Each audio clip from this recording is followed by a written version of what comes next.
Assalamualaikum warahmatullahi wabarakatuh. Perkenalkan, nama saya Adam Santika dari kelas 10 IPA 7 dan teman-teman saya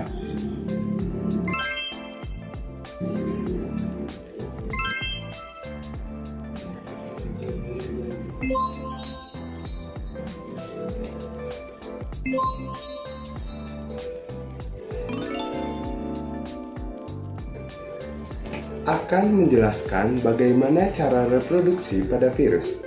Sebelumnya, kalian pada tahu gak sih bagaimana cara reproduksi virus? Oleh karena itu, mari simak video berikut. Virus berkembang biak dengan cara refleksi atau perbanyakan diri di dalam sel inang. Untuk refleksi, virus hanya memerlukan asam nukleat. Materi yang diperlukan untuk sintesis protein virus berasal dari sel inang atau host space-nya. Contoh organisme yang menjadi host space virus adalah bakteri, jaringan embrio, hewan, tumbuhan, dan juga manusia. Proses reproduksi virus terdiri dari 5 tahap, yaitu absorpsi, penetrasi, sintesis atau eklipase, pematangan, dan lisis. Berikut akan dibahas tentang cara refleksi virus yang terdiri dari 5 tahap, yaitu tahap adsorpsi, tahap menempelnya virion pada bagian reseptor seed sel inang dengan menggunakan serabut ekornya. Molekul-molekul reseptor set untuk setiap jenis virus berbeda-beda. Misalnya, berupa protein untuk picornavirus atau oligosakarida untuk othomsovirus dan paramsovirus. Tahap penetrasi, pada tahap ini selubung ekor berkontraksi untuk membuat lubang yang menembus dinding dan membran sel inang. Kemudian, virus memasukkan materi genetik virus melalui lubang pada dinding dan membran sel inang dan kapsid virus menjadi kosong. Tahap sintesis atau eklifase, tahap pembentukan asam nukleat atau salinan genom dan komponen-komponen virus dengan menghidrolisis DNA sel inang. Tahap pematangan atau tahap perakitan, pada tahap ini terjadi perakitan partikel-partikel virus yang lengkap membentuk virion-virion baru dengan menggunakan asam nukleat dan protein. Tahap lisis, tahap pemecahan dinding sel inang dengan menggunakan enzim lisosim atau lisozim yang berfungsi merusak dinding sel bakteri sehingga virus baru akan keluar dan menyerang sel inang yang baru. Siklus litik yaitu replikasi virus yang disertai matinya sel inang setelah terbentuk anakan virus baru. Siklus litik terjadi apabila pertahanan sel inang lemah dibandingkan daya infeksi virus, sehingga tahap-tahap adsorpsi, penetrasi, sintesis, pematangan, lisis dari replikasi virus berlangsung cepat. Virus yang mampu bereproduksi secara litik disebut virus virulen.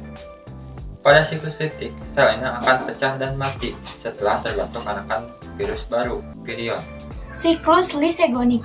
Siklus lisogenik dapat terjadi apabila sel inang memiliki pertahanan yang lebih baik dibandingkan dengan daya infeksi virus, sehingga sel inang tidak segera pecah, bahkan dapat bereproduksi secara normal.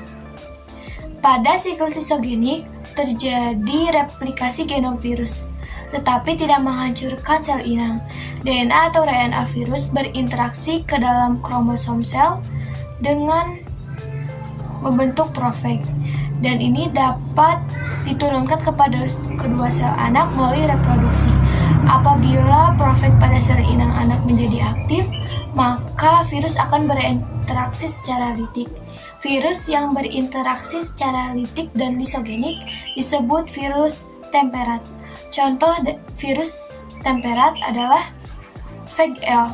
VAG-L mirip dengan VAG-T4. Pada siklus lisogenik, jika sel inang mengandung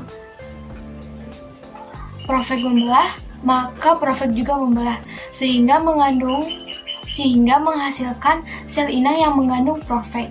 Dalam perkembangbiakannya, virus mengalami 2 daur atau siklus, yaitu yang pertama ada daur litik.